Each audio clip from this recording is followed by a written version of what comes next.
it's not cosmetic surgery, it's literally life-saving surgery. And so for it to not be on the NHS, or for it to be so inaccessible on the NHS, is a travesty. Mel's has been on the NHS waiting list for transgender surgery for over a year. I could be waiting up to 5 years plus since my referral before I can actually have the top surgery that will change my life so much. Faced with the long wait, Mel's, like many others, has chosen to crowdfund for a transgender operation. Mel's page is one of over 3,000 transgender surgery pages on the crowdfunding site GoFundMe, which are seeking private treatment. 1 in 5 are from the UK. Requests range from as little as £250 for a consultation up to £32,000 for facial surgeries. And for the trans community, this is now becoming a popular way to eliminate the long wait on the NHS. So it only took me 15 days to raise the money for my surgery, which is literally mind-blowing considering the amount of money. I genuinely didn't think it would happen, let alone in that short amount of time. Stefan crowdfunded the removal of his chest tissue, the same procedure as Mel's is seeking. I'm 2 months post-op now, which is amazing. I got it just in time for summer. This is my chest, 6.5 weeks post-op. I'm amazed. It sounds so cliche, but it literally has changed my life. You know, I can look at myself in the mirror now and not feel horrendously uncomfortable and not feel dysphoric. Getting the money to go private worked for Stefan, but for those on the NHS, how long is the wait after you're referred by a GP?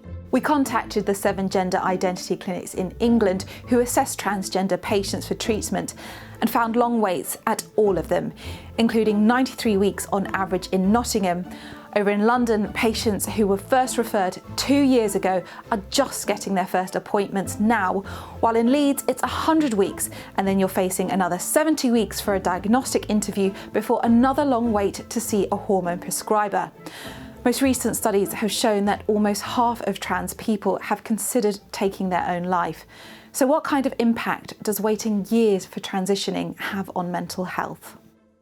When I realised how long all the waiting lists were and how difficult it was going to be to get to the things that I needed to get to, it did get worse. Like, I would quite often just lock myself away, not really want to speak to anyone, just because I couldn't face going out into a world where everyone saw me as the gender that I knew that I wasn't. Luke successfully crowdfunded for top surgery. He had it earlier this year. If I hadn't have fundraised for my surgery, then I would almost definitely still be on the waiting list to see a surgeon for that initial appointment. And I think that I would just be in the complete opposite state to what I am now. Like, now I'm happy, I feel like I'm confident, I have quite a lot of self-esteem, but if I was still on that waiting list, then I think life would be a lot harder for me and I would still be struggling a lot with mental health. So what needs to change for those still stuck in the system? Would a cash injection from the NHS help?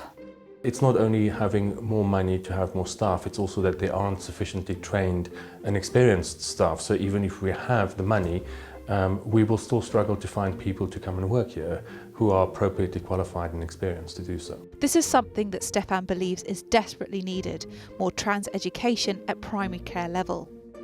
It's not even just hiring more doctors, it's training, not new doctors even, but existing doctors that don't know anything about trans issues so that they can be, you know, a resource for trans people that can't go to private specialists.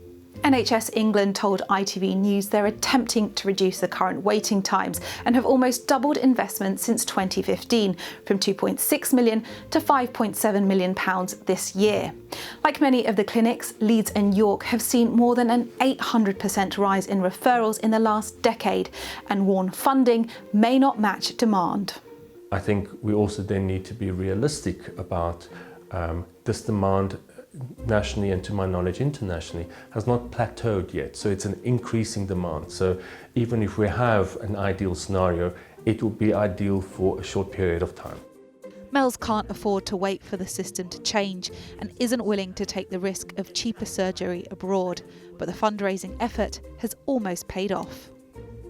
I have now booked consultations with top surgeons that I'm interested in going with, and that would not have been the case if I was still on the NHS waiting list. But for others stuck in the system, getting the body that they will finally feel at home in may still be a long way away.